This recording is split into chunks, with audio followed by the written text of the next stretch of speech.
प्रधान जी, आज आप लोग काफ़ी गुस्से में हैं, प्रदर्शन कर रहे हैं, क्या वजह है और इसका मकसद क्या है प्रदर्शन का?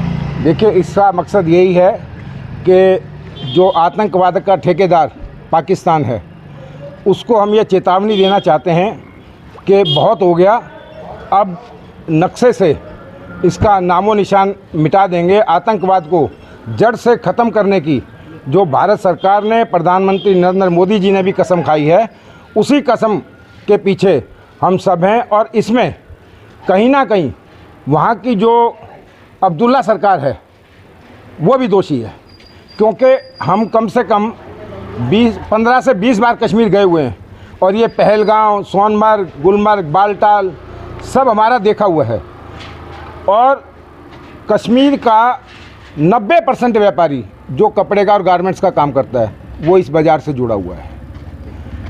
भाजपा सरकार आने के बाद जब पहली बार कश्मीर में बाढ़ आई और पूरा श्रीनगर डूब गया था, उस समय से किस तरह से बचाया, तो जब वहाँ के व्यापारी यहाँ आए तो उनका कहना था कि पहली बार हमने ऐसा देखा है कि किसी केंद्र सरकार का पैसा हमारे खातों में डायरेक्ट आया है, किसी के 10 लाख, किसी के 15 लाख। लेकिन उस समय सिक्योरिटी इतनी थी कि चाहे लाल चौक हो, चाहे वहाँ के डल झील हो या गंदरबल हो, मतलब चप्पे चप्पे पे सीआरपी या पैरामिलिट्री फोर्स हमारी नज़र आती थी।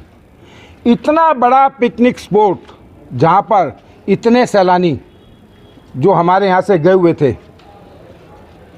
उनके ऊपर इस तरह से गोली चलाना और वहाँ पर किसी भी एक J&K पुलिस का कोई भी सिपाही या कोई पैरामिलिट्री फोर्स का जवान ना होना, ये इस चीज़ को दर्शाता है। कहीं ना कहीं अब्दुल्ला सरकार को शक के घेरे में खड़ा करता है। या तो उनकी ये सूझी बूझी चाल थी, क्योंकि उनके दूसरे बाप जो हैं वो पाकिस्तान में बैठे हुए हैं, चाहे वो महबूबा मुफ्ती हो, चाहे अमर अब्दुल्ला हो, चाहे फारूक अब्दुल्ला हो। इन्हीं के समय में ये टेररिस्ट जो है कल पनपा था। अभी पाकिस्तान को कैसे सबक सिखाया जाए? पाकिस्तान को सबक जो है, अब पहली जो सर्जिकल स्ट्राइक प्रधानमंत्री जी ने की कि पानी रोकना और 48 घंटे के अंदर अंदर भारत को छोड़ के पाकिस्तानी चले जाएं, और जो उनकी एम्बेसी थी उनको भी वो कम करना, ये सीधा सीधा दर्शाता है कि 1971 की लड़ाई में हम लाहौर तक पहुंचे थे और 95,000 सैनिक बंदी बनाए थे। उस समय बहुत बड़ी गलती थी, हम POK को उसी समय ले सकते थे।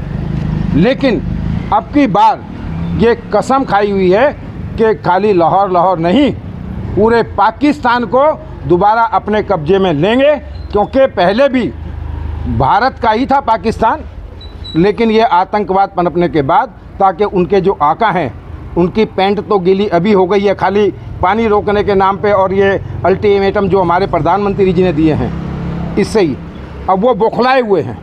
लेकिन विश्व में कोई भी उनकी सुन नहीं रहा है।